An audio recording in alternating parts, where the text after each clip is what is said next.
Okay, so somebody returned the invisibility cloak to Harry and wrote the note just in case. Wonder who? And we know that you know who, the guy who starts with a V, is back. Chapter 16 is Through the Trap Door. In years to come, Harry would never quite remember how he had managed to get through his exams when he half expected Voldemort to come bursting through the door at any moment. Yet the days crept by, and there could be no doubt that Fluffy was still alive and well behind the locked door. It was sweltering hot, especially in the large classroom where they did their written papers. They had been given special new quills for the exam, which had been bewitched with an anti-cheating spell. They had practical exams as well. Professor Flitwick called them one by one into his class to see if they could make a pineapple tap dance across the desk. Professor McGonagall watched them turn a mouse into a snuff box. Points were given for how pretty the snuff box was, but taken away if it had whiskers. Snape made them all nervous, breathing down their necks while they tried to remember how to make a forgetfulness potion. Harry did the best he could, tried to ignore the stabbing pains in his forehead, which had been bothering him ever since his trip into the forest. Neville thought Harry had a bad case of exam nerves because Harry couldn't sleep. But the truth was that Harry kept being woken by his old nightmare, except that it was now worse than ever because there was a hooded figure dripping blood in it. Maybe it was because they hadn't seen what Harry had seen in the forest, or because they didn't have scars burning on their foreheads. But Ron and Hermione didn't seem as worried about the stone as Harry. The idea of Voldemort certainly scared them, but he didn't keep visiting them in dreams, and they were so busy with their studying, they didn't have much time to fret about what Snape or anyone else might be up to. Their very last exam was History of Magic.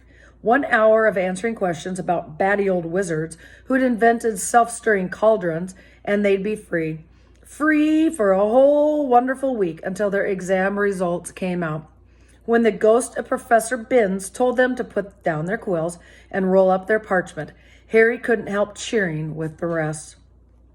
"That was far easier than I thought it would be," said Hermione as they joined the crowds flocking out onto the sunny grounds. "I needn't have learned about the 1637 werewolf code of conduct or the uprising of Elfric the Eager."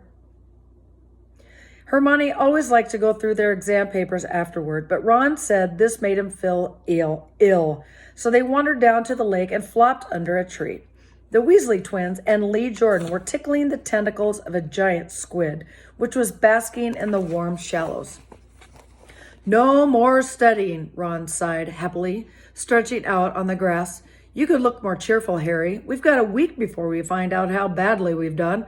There's no need to worry yet." Harry was rubbing his forehead. "I wish I knew what this means," he burst out angrily. "My scar keeps hurting. It's happened before, but never as often as this." "Go to Madame Pomfrey," Hermione suggested. "I'm not ill," said Harry. "I think it's a warning. It means danger's coming." Ron couldn't get worked up. It was too hot. "Harry, relax. Hermione's right. The stone's safe as long as Dumbledore's around. Anyway, we've never had any proof Snape found out how to get past Fluffy. He nearly had his leg ripped off once. He's not going to try it again in a hurry. And Neville will play Quidditch for England before Hagrid lets Dumbledore down." Harry nodded, but he couldn't shake off a lurking feeling that there was something he had forgotten to do, something important. When he tried to explain this, Hermione said, "That's just the exams.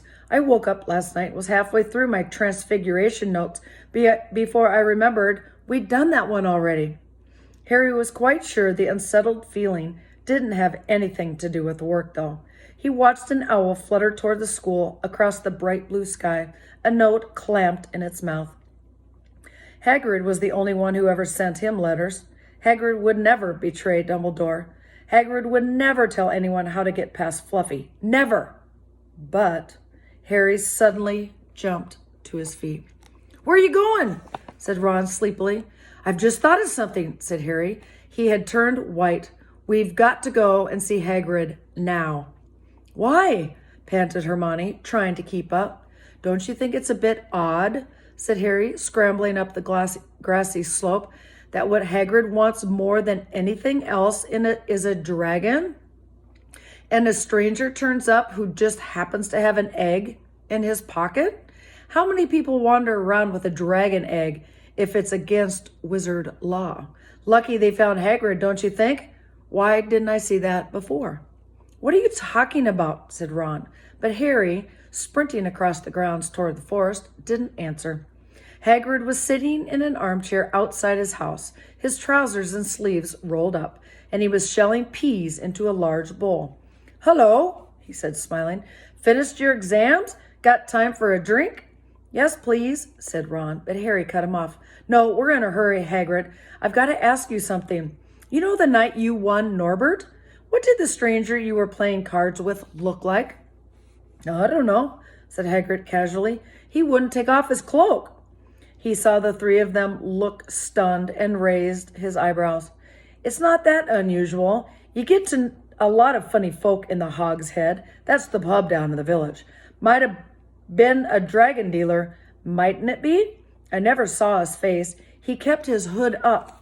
Harry sank down next to the bowl of peas. "What did you talk about, Hagrid? Did you mention Hogwarts at all?" "Might have come up," said Hagrid, frowning as he tried to remember. "Yeah, he asked what I did, and I told him I was a gamekeeper here. He asked a bit about sort of creatures I looked after, so I told him, and I said what I'd really wanted was a dragon. And then, I can't remember too well, because he kept buying me drinks. Let's see. Yeah, then he said he had the dragon egg, and we could play cards for it if I wanted, but he had to be sure I could handle it. He didn't want it to go to any old home. So I told him after Fluffy, a dragon would be easy." "And did he seem interested in Fluffy?" Harry asked, trying to keep his voice calm. "Well, yeah. How many three-headed dogs do you meet, even around Hogwarts? So I told him, Fluffy's a piece of cake if you know how to calm him down. Just play him a bit of music and he'll go straight off to sleep." Hagrid suddenly looked horrified. "I shouldn't have told him that," he blurted out. "Forget I said it. Yeah, where are you going?" Harry, Ron, and Hermione didn't speak to each other at all until they came to a halt in the entrance hall, which seemed very cold and gloomy after the grounds. "We've got to go get Dumbledore," said Harry. "Hagrid told the stranger how to get past Fluffy, and it was either Snape or Voldemort under that cloak. It must have been easy once he'd got Hagrid drunk. I just hope Dumbledore believes us. Firenze might back us up if Bane doesn't stop him." "Where's Dumbledore's office?" They looked around as if hoping to see a sign pointing them in the right direction. They had never been told where Dumbledore lived, nor did they know anyone who had been sent to see him. "We'll just have to," Harry began, but a voice suddenly rang across the hall. "What are you three doing inside?" It was Professor McGonagall, carrying a large pile of books. "We want to see Professor Dumbledore," said Hermione, rather bravely, Ron and Harry thought. "See Professor Dumbledore?" Professor McGonagall repeated, as though this was a very fishy thing to want to do. "Why?" Harry swallowed. Now what? "It's sort of a secret," he said, but he wished at once he hadn't, because Professor McGonagall's nostrils flared. "Professor Dumbledore left 10 minutes ago," she said coldly. "He received an urgent owl from the Ministry of Magic and flew off to London at once." "He's gone?" Harry said frantically. "Now?" "Professor Dumbledore is a very great wizard, Potter. He has many demands on his time. But this is important. Something you have to say is more important than the Ministry of Magic, Potter?" "Look," said Harry, throwing caution to the winds. "Professor, it's about the Sorcerer's Stone." Whatever Professor McGonagall had expected, it wasn't that. The books she was carrying tumbled out of her arms, but she didn't pick them up. "How do you know?" she spluttered. "Professor, I know that someone's going to try and steal the stone.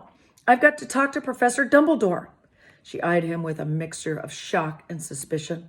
Professor Dumbledore will be back tomorrow, she said finally. I don't know how you found out about the stone, but rest assured, no one can possibly steal it. It's too well protected. But Professor Potter, I know what I'm talking about, she said shortly. She bent down and gathered up the fallen books. I suggest you all go back outside and enjoy the sunshine. But they didn't. It's tonight, said Harry, once he was sure Professor McGonagall was out of earshot. Snape's going through the trapdoor tonight. He's found everything he needs, and now he's got Dumbledore out of the way. He sent that note. I bet the Ministry of Magic will get a real shock when Dumbledore turns up. But what can we, Hermione gasped. Harry and Ron wheeled around. Snape was standing there.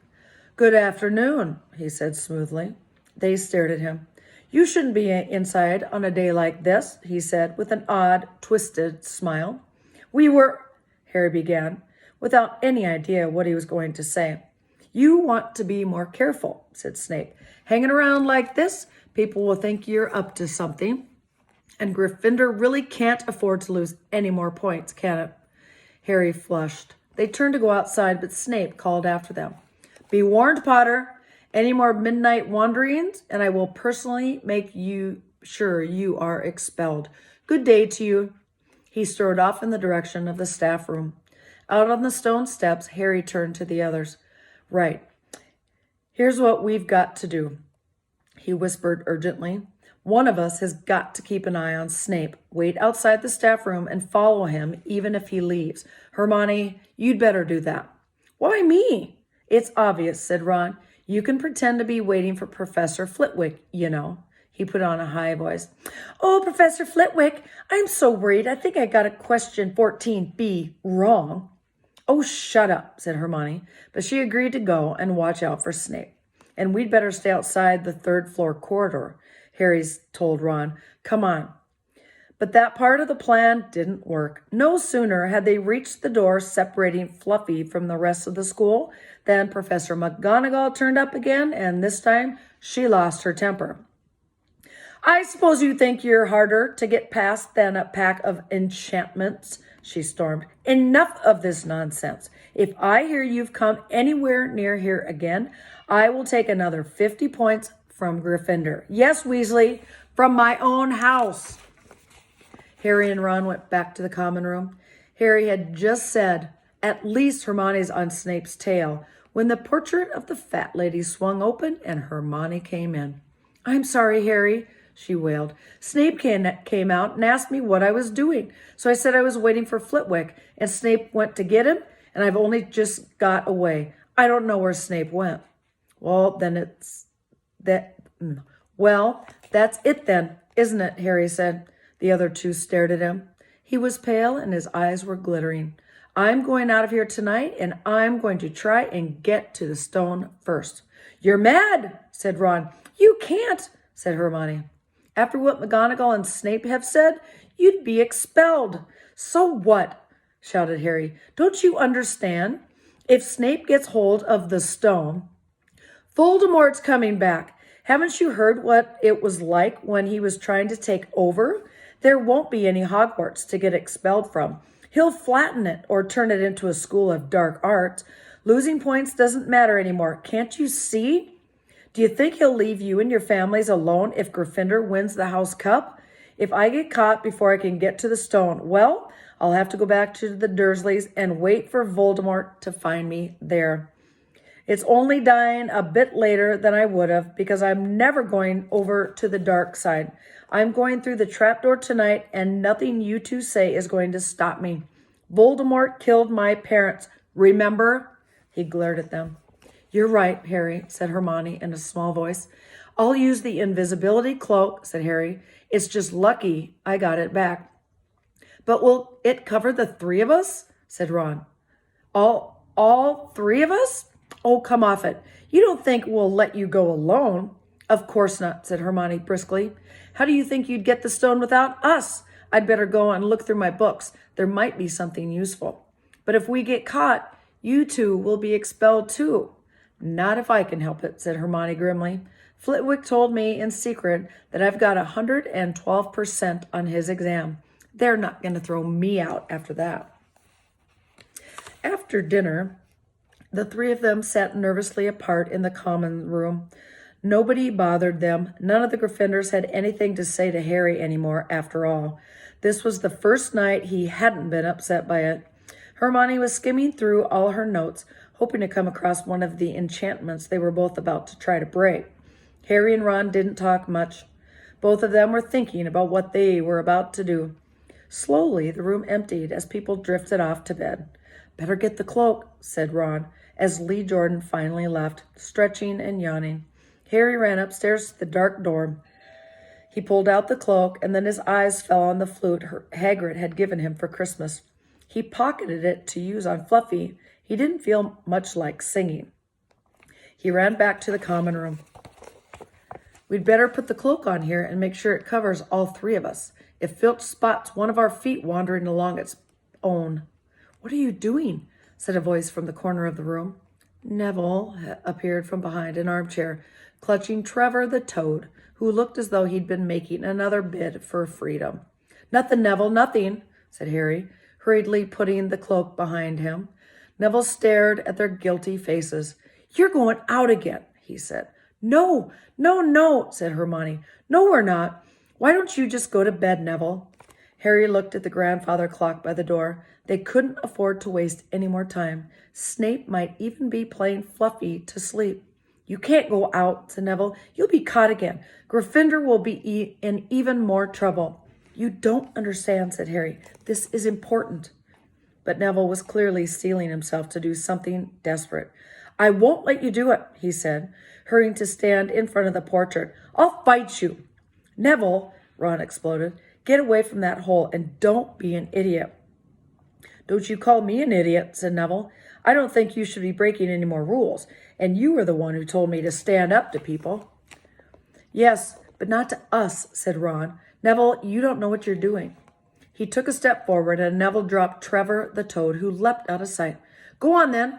Try and hit me," said Neville, raising his fist. "I'm ready." Harry turned to Hermione. "Do something," he said desperately. Hermione stepped forward. "Neville," she said, "I am really, really sorry about this." She raised her wand. "Petrificus totalis," she cried, pointing it at Neville. Neville's arms snapped to his side. His legs sprang together, his whole body rigid. He swayed where he stood and then fell flat on the floor, stiff as a board, face first. Hermione ran over to him. Neville's jaws were jammed together, so he couldn't speak. Only his eyes were moving, looking at them in horror. "What have you done to him?" Harry whispered. "It's the full body mind." "No, wait. The full body bind," said Hermione miserably. "Oh, Neville, I'm so sorry." "We had to, Neville. No time to explain," said Harry. "You'll understand later, Neville," said Ron, as they stepped over him and pulled on the invisibility cloak. But leaving Neville lying motionless on the floor didn't feel like a very good omen. In their nervous state, every statue's shadow looked like Filch. Every distant breath of wind sounded like Peeves swooping down on them. At the foot of the first set of stairs, they spotted Mrs. Norris skulking near the top. "Oh, let's kick her, just once," Ron whispered in Harry's ear, but Harry shook his head. As they climbed carefully around her, Mrs. Norris turned her lamp-like eyes on them, but didn't do anything. They didn't meet anyone else until they reached the staircase up to the third floor. Peeves was bobbing halfway up, loosening the carpet so that people would trip. "Who's there?" he said suddenly as they climbed toward him. He narrowed his wicked black eyes. "Know you're there, even if I can't see you. Are you Ghoul or Goosty or wee student beastie?" He rose up in the air and floated there, squinting at them. "Should call Filch, I should, if something's a-creeping around unseen." Harry had a sudden idea. "Peeves," he said in a hoarse whisper, "the Bloody Baron has his own reasons for being invisible." Peeves almost fell out of the air in shock. He caught himself in time and hovered about a foot over the stairs. "So sorry, your bloodliness, Mr. Baron, sir," he said grisly. My mistake. I didn't see you. Of course, I didn't. You're invisible. Forgive old Peeves his little joke, sir." "I have business here, Peeves," croaked Harry. Stay away from this place tonight. I will, sir. I most certainly will, said Peeves, rising up in the air again. Hope your business goes well, Baron. I'll not bother you. And he scooted off. Brilliant, Harry, whispered Ron. A few seconds later, there they were, outside the third-floor corridor, and the door was already ajar. Well, there you are, Harry said quietly. Snape's already got past Fluffy. Seeing the open door somehow seemed to impress upon all three of them what was facing them. Underneath the cloak, Harry turned to the two others. If you want to go back, I won't blame you, he said. You can take the cloak. I won't need it now. Don't be stupid, said Ron. We're coming, said Hermione. Harry pushed the door open. As the door creaked, low, grumbling growls met their ears. All three of the dogs' noses sniffed madly in their direction, even though it couldn't see them. What's that at his feet? Hermione whispered.